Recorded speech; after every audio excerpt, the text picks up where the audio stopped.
ओम नमः शिवाय गुरवे सच्चिदानंदमूर्तये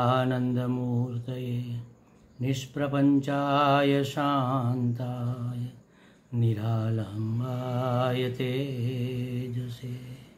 हरिओम प्रभु जी, आज के इस अध्यात्म परिषद में आप सबका स्वागत है। आज का प्रश्न मुंबई से पूनम भाटिया जी का है। उन्होंने विवेक चूड़ामणि के श्लोक नंबर 382 के संदर्भ में पूछा है कि हम जो करते देखते हैं यह मेरे से नहीं हो रहा, बल्कि मैं केवल इस होने का या देखने का साक्षी मात्र हूँ, करता नहीं। क्या ऐसा अर्थ इस 382 के श्लोक का निकलता है? ऐसा पूछा है। तो अर्थ ऐसा निकलता है, इस दृष्टि से तो आप ठीक नहीं सोच रही है। आपने जो सोचा है वह ठीक है, लेकिन इसके अर्थ के रूप में ठीक नहीं है। हम जो करते हैं, हम जो देखते हैं, तो करते हैं उसमें तो हमारा कर्तापन आ जाएगा। हमसे जो होता है, हमसे जो देखा जाता है, वह मेरे से नहीं बल्कि ईश्वर की योजना के अनुसार, ईश्वर की प्रेरणा से ईश्वर ही कर रहा है। मैं केवल इस होने का या इस दिखे जाने का साक्षी मात्र हूँ, करता नहीं। ऐसा हमारे अंदर विवेक होना चाहिए, ऐसी समझ होनी चाहिए। भगवान ने कहा है गीता जी में, मैं सभी क्षेत्रों में मैं क्षेत्रज्ञ हूँ। देखो, सभी क्षेत्र माने अलग अलग कई क्षेत्र होंगे, और मैं क्षेत्रज्ञ हूँ। क्षेत्र को जानने वाला क्षेत्रज्ञ मैं अकेला सभी क्षेत्रों में हूँ। माने क्या हुआ? परमात्मा तो एक है, क्षेत्र चाहे अनेक है, लेकिन उसमें परमात्मा एक है। उपाधियां अनेक है, उपाधि के साथ तादात्म्य करके कर्ता बनने वाले भी अनेक है। कर्ता, भोक्ता, प्रमाता बनने वाले माने जीव, लेकिन उस जीव का वास्तविक स्वरूप, उस क्षेत्र को जानने वाला मैं क्षेत्रज्ञ एक ही परमात्मा हूँ। ये अलग बात है, ये सोच सही है, लेकिन यह अर्थ इस श्लोक का नहीं है। इस श्लोक का तो सीधा सीधा अर्थ है, इसमें कैसे आप कंफ्यूजन में आ गए? देखो क्या कहता है श्लोक। एकम इच्छन्नया वृत्त्या प्रत्ययांतर शून्यया उल्लेखयन् विजानीयात् स्वस्वरूपतया स्फुटम। हाँ, क्या कहते हैं?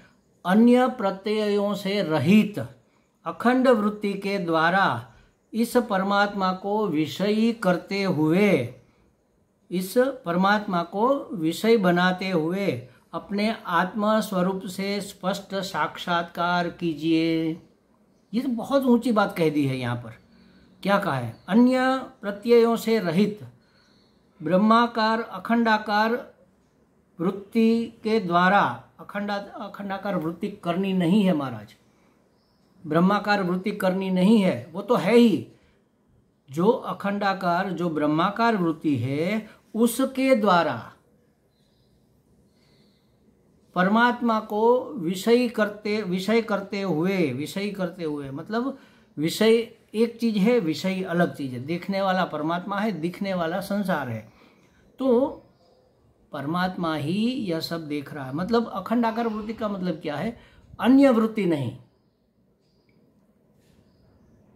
आत्मा के अतिरिक्त और कोई वृत्ति वह विजातीय वृत्ति है, और आत्माकार वृत्ति सजातीय वृत्ति है।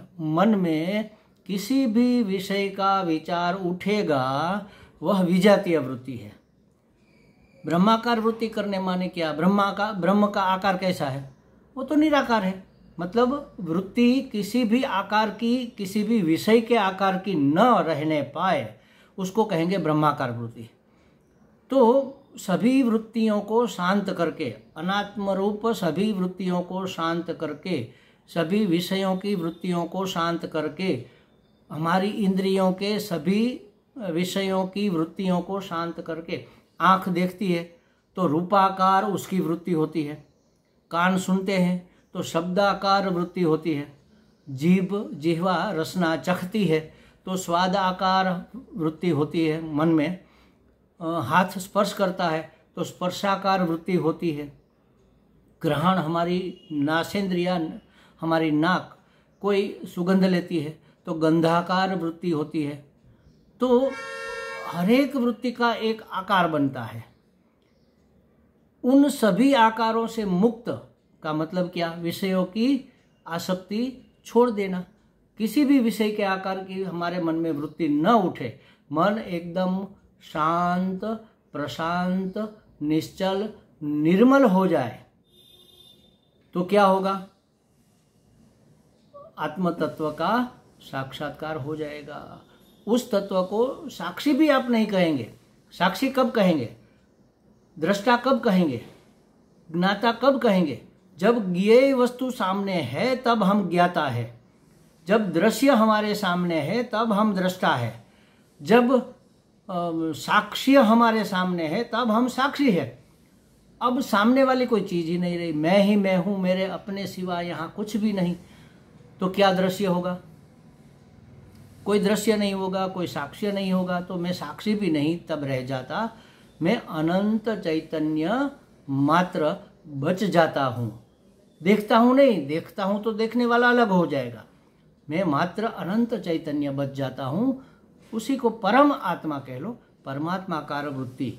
तो ये सजातीय प्रवाह बना रहे, इसको बनाए रखकर अपने आत्म तत्व का, अपने परमात्मा तत्व का, अपने अनंत चैतन्य का साक्षात्कार कीजिए।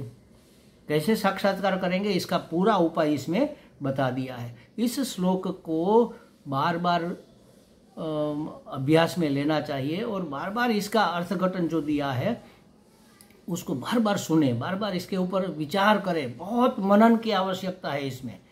जितना मनन करेंगे उतना ज़्यादा स्पष्टता हो जाएगी। क्यों? क्योंकि मनन करने से भी अंतःकरण शुद्धि तो होती है।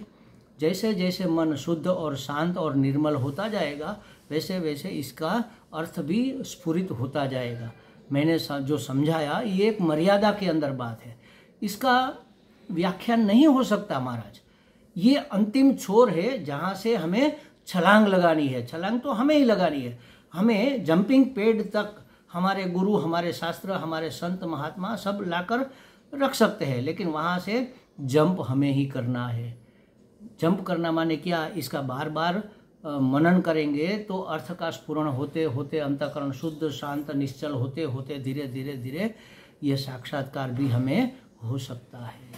बहुत ऊंची, सबसे ऊंची समझ लो बात इसी श्लोक में दी गई है। इसका मतलब ये साक्षीपना नहीं है, इससे भी ये ऊपर की बात है।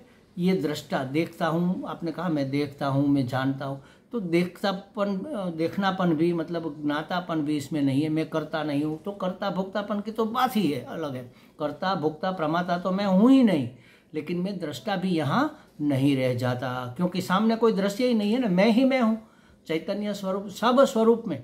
जैसे समुद्र में चाहे कैसा भी आकार बने, छोटी सी लहर बने, छोटा सा तरंग बने, बहुत बड़ा तरंग बने, छींटे बने, फेन बने, बुदबुदे बने, जल में से चाहे कोई भी आकार बने, क्या है? जल ही जल है, मात्र जल है और कुछ नहीं है। तो उसी तरह जो विविध आकार प्रकार विकार हमें दिख रहे हैं अभी ज्ञान होने से पहले, ये सब फेन बुदबुदे छींटे तरंग की तरह है। वास्तव में जैसे समुद्र में जल के सिवा और कुछ नहीं, उसी तरह इस समग्र सृष्टि में मैं माने आत्मा, माने परम आत्मा, माने अनंत चैतन्य के सिवा कुछ भी नहीं है। चैतन्य सागर में ये विविध आकार हमें दिख रहे हैं। बस ये रियलाइज हो जाना, इसी का नाम है साक्षात्कार। इसको आत्म साक्षात्कार कह लो, परमात्मा साक्षात्कार कह लो, तत्व साक्षात्कार कह लो, चैतन्य साक्षात्कार कह लो, जो भी कहना है। आप ही आप हो, मैं ही मैं हूँ, दूसरा कोई है ही नहीं। यहाँ मेरे अपने सिवा कुछ भी नहीं है, ऐसा अर्थ है इसका। हमें लगता है पूनम जी को कुछ स्पष्टता हो गई होगी। हरि ओम।